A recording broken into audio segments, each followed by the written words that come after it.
Morning, the most news in the morning, period. Weekdays 6 Eastern. What Senator McCain, of course, didn't remind people in that attack on the Republicans, mild as it was, is the fact that he's been up there with the Republican Party for almost 3 decades.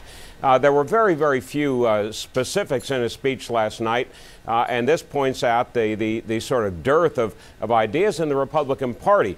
There's nothing really in terms of deep cuts in federal spending. He gave a mild, sort of lukewarm, passing, offhanded support for maybe there might be some tax cuts, or at least we'll try and keep taxes low. He went out of his way for some reason to antagonize Russia, which seems sort of odd. We do have a lot of problems in the world, and yet he apparently has decided that it's almost worth going to war with Russia over what's happening in Georgia.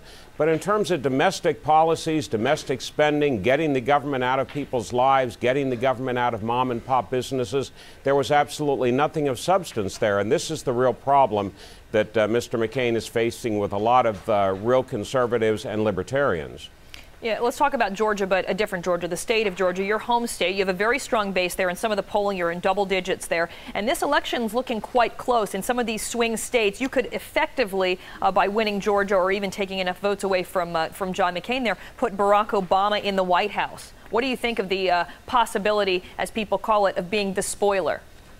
Well, I'm not in this to be a spoiler. I'm in it to bring a very important message and give the American people a real choice, something that Senator McCain is not doing. So there really is a very clear difference between Senator McCain's campaign and Bob Barr's campaign. If the net result, though, was Barack Obama being in the White House, would you be okay with that? Well, it doesn't matter what I'd be okay with. The fact of the matter is, if John McCain loses the election, it will be because there is a lack of vision, leadership, and an agenda for the American people. That's what the Republican Party is suffering from, and they certainly had a good convention with Governor Palin. But now that the balloons have all popped, they need to get out there and provide some substance, and apparently they're not going to.